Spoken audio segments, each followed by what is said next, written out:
Alright, Banlist is out. It's time to talk about post-Banlist Tenyi. Tenyi Swordsoul.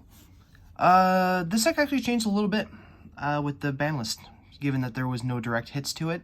The playstyle has shifted a tiny bit away from Protoss, especially at a locals level, because Protoss was really, really good at a locals level.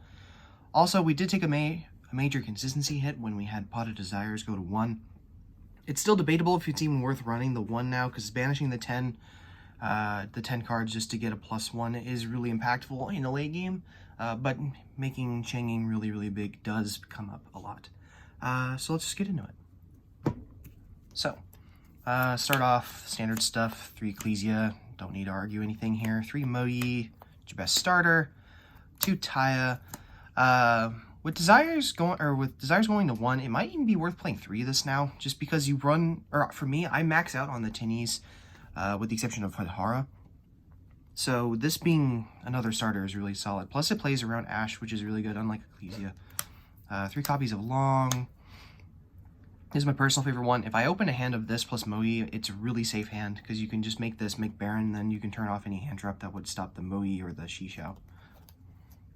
3 Vishuda. Like I said, I play a lot of Tenyis. I like being able to have these for going second, so it makes it a lot easier. 3 Ashuna.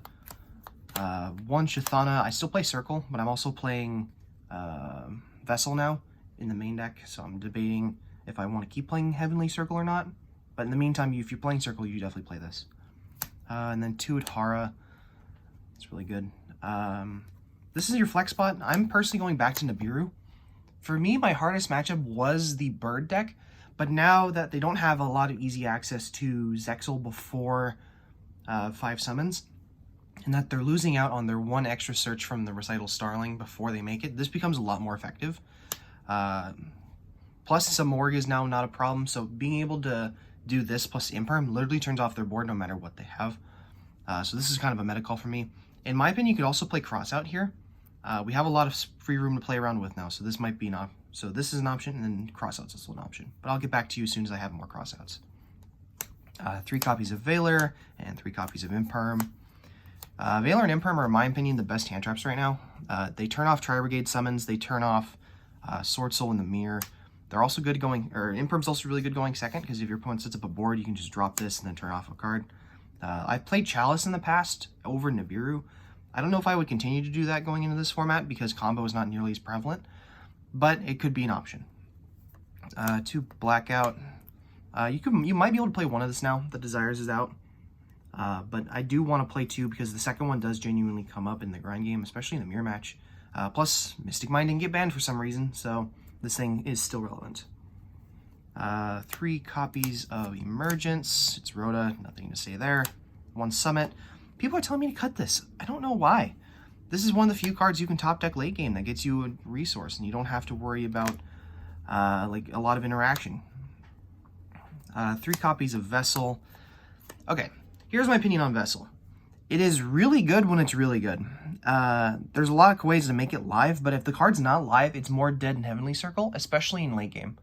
Heavenly Circle in late game not only gets you a Tenyi, but allows you to play around hand traps that this card otherwise doesn't let you do. Given this thing is a blowout and lets you make Xiaofeng a lot easier, and you can play around hand traps. But, in my opinion, it's debatable if it's worth playing. I still would prefer 3 Heavenly Dragon Circle.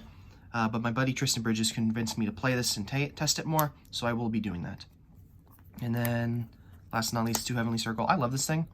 Playing around hand traps is really, really nice. Plus, if you're burning out your board and you've used your Shishao and you have this set, you can turn your Shishao into another resource, and then if that resource resolves, getting you, say, if you search a Tenyi, you can make Monk and then get another search. You can make Taya, then banish a card, get another summon, and then use the effect to get yet another search. It's really, really solid.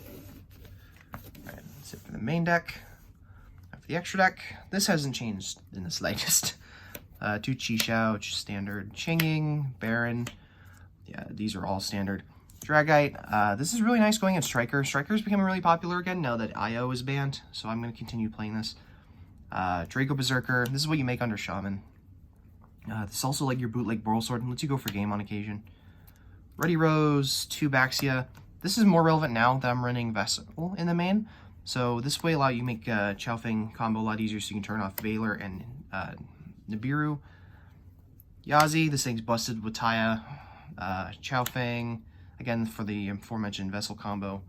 And then for Lynx, 1 Shaman and 3 Monk. The 3rd Monk comes up a lot, so I'm going to continue playing it. Plus the extra deck's not super tight right now. The only thing in the extra deck I'd really ever change is I'd probably cut Ready Rose for the new Swordsoul level 10 when we get that out in Battle of Chaos. But otherwise, it's really, really fine. And that's it. It's basically noodle soup. This deck is, let's be honest, this deck is pretty much solved for now. Unless we get some new support outside of that new synchro, I don't really think this deck's going to be changing all that much.